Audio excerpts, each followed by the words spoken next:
Mahiwaga nga at ipapakalo! At wala nang paligoy-ligoy pa. Umpisahan na natin ang alamat ng hotdog. Turista ka ba dyan?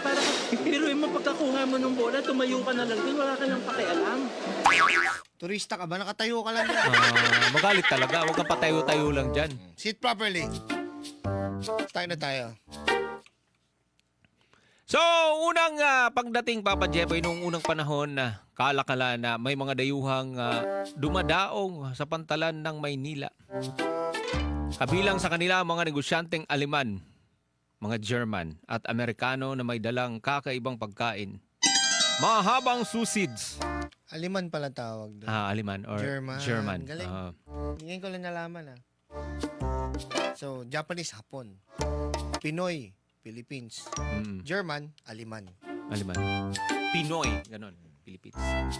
So, mahabang sausage na tinatawag nilang Frankfurter o Wiener. Sa umpisa, nilalagay nila ito sa tinapay at ibinebenta na mainit. Sabi ng tindero, hot. Hot. Mainit daw. Hindi dahil sa, kumbaga, hot dog. Tapos? Hindi dahil sa aso ito. Yun nga tanong ng anak ko eh. Oo. Is this from dog? Kasi hotdog.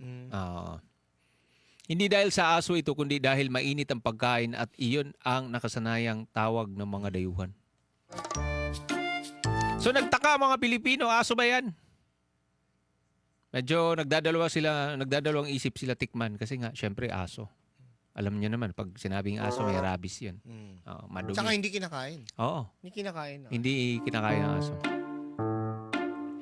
So nagtaka itong mga kababayan natin, aso ba yan?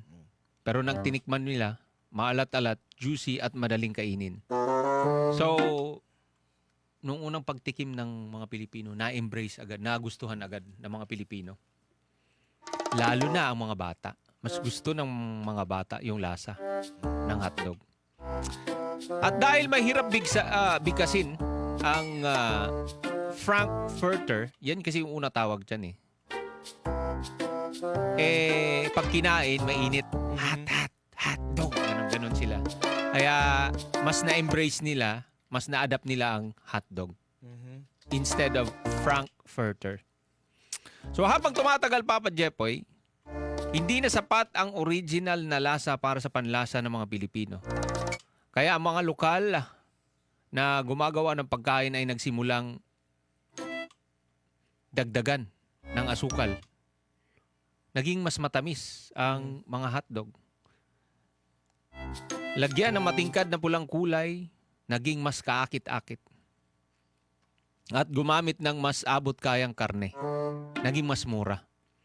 At dito na ipinanganak ang Pinoy-style hotdog. Yung kulay pula pala dahil daw sa casing yun. Casing? Yung plastic niya. Plastic. Kasi usually yung brown.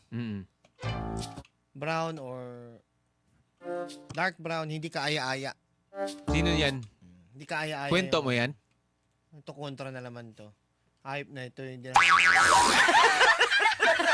Kwento mo yan? Kasi yung kwento ko, kaya pala siya nilagyan ng pula para mas kaakit-akit para sa mga bata. Yung sa'yo, sa casing. Sa casing. Ano yun? Binudbura ng ano? Ano nga nila? Jubos? Atsuete. Binudbura niyo ano sa gilid. Hindi ka tatagos kay Carlo. Tumahimik ka. Aray ko! So, gusto niyo talaga yung kwento nito? Gusto niyo yung kwento niya? Inaayos ko na kasi, sinasalo ko na nga eh. Aray ko! Wow, ha? So mali yun. Sinasalo mo pa. Ako pa ang hindi tatagos. Kasi sinasabi. Maniwala kayo doon na yung kaya naging pula yung hotdog dahil doon sa plastic. Mira. Nilagyan na na atsuete. Well, sige, maniwala kayo. Aray ko. Aray ko. So ayun nga, Papa Jepoy, doon ay pinanganak ang Pinoy style hotdog. Yung kilala natin ngayon, mas tamis, makulay at swak sa panlasa ng masa. Hindi lang siya street food, Papa Jepoy, naging ulam na almusal kasama ang itlog at kanin. Kasi sa Amerika, hindi nila ano yan. Hindi nila inuulam yan. Kumbaga snacks yan, di ba, Papa Oo. Jepoy? At saka imposibleng Saka hindi yan hinahalo sa spaghetti. Sa Pilipinas lang yun. kasi sa kanila ang pagkakaalam nila ang hotdog ay para sa bread. Sina-sandwich yan. Dito kasi sa atin Inuulam. magugulat sila may itlog tapos may ano pa. Bumabakat pa nga sa kanin yan, di ba? Yung pag naipit Kulay-pula. sa lunchbox. Sa baon. Yung baonan ko dati, ganyan. Pag diniin yung takip huhu ka yung huhu ka yung hotdog, tapos pag tinanggal mo yung hotdog, babakat yung kulay. Alam mo bang, Papa Jack, kasi mahirap yung buhay namin sa nung elementary kami. Naalala ko yung kinukwento mo. Tuwang-tuwa ako niyan pag bukas ko ng baon. Uy, minsan lang to. May Hotdog. baon akong hotdog. Sarap na Dalawa. sarap ako dun sa hotdog. Oh. Dalawa, di ba? Bubu, huhu ka yan Grabe yun. sa kanin. Oo, kasi noong unang panahon, di man namin afford yung yung hotdog. Grabe, tuwang-tuwa ako dun. Baga yayamanin kami nung mga panahon na yun pag naka-hotdog. Anyway, so naging ulam sa almusal, kasamang itlog at kanin. Naging handa sa birthday, hotdog na may marshmallow. Naging baon ng bata sa school. Yung hotdog na may marshmallow, yung nakatusok Sa birthday. Sa nakatusok yan? Ha? Sa repolyo. Anak ka ng pu. Anak ka ng pu. Nakatusok sa repolyo yan. Kanang Yung hilaw na hotdog, tapos may marshmallow. Pag ganyan birthday party, ganyan, nakatusok yan. So unti-unti naging bahagi yan ng kultura ng Pilipino, Papa Jepoy. At bakit hotdog pa rin ang pangalan kahit nagbago na ang lasa at estilo? So Bakit nakasanayan nga ba? ng mga tao. Nakasanayan na nila ang tawag doon. Madaling tandaan at sabihin. At kahit hindi na foreign style, dala pa rin ang original na pangalan. Kaya kahit pwede sanang pork dog, Or frankfurter, Frankfurters. Ang Oo. hirap nga naman. oh. Pwede namang pork dog or chicken dog or sausage, hot dog ang nananatili dahil sa nakasanayan at kultura. So, galing ito sa Europa, USA, Frankfurter or Wiener. Pumasok Yung- sa Pilipinas via trade. At tinawag na hot dog, imported term. At inangkop sa panlasa ng Pinoy. Dala ng Matamis. German, no? Yes. Aleman. oo.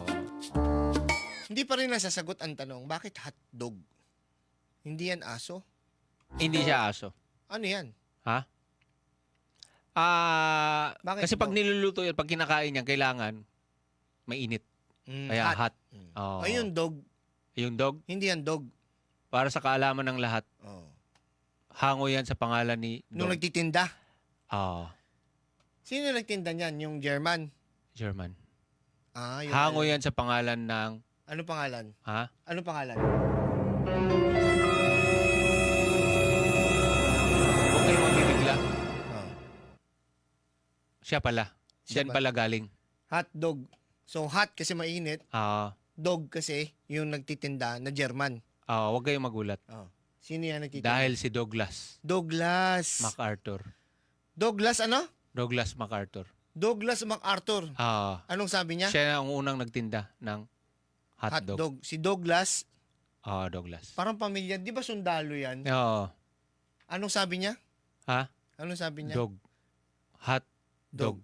I shall. Return. anak ka ng pu. Anak ka ng pu. Anak ka ng pulis na may kawayan. Tapos ang alamat. Douglas MacArthur? Hot dog. Douglas. Dog for short. I shall return. Barangay LS 97.1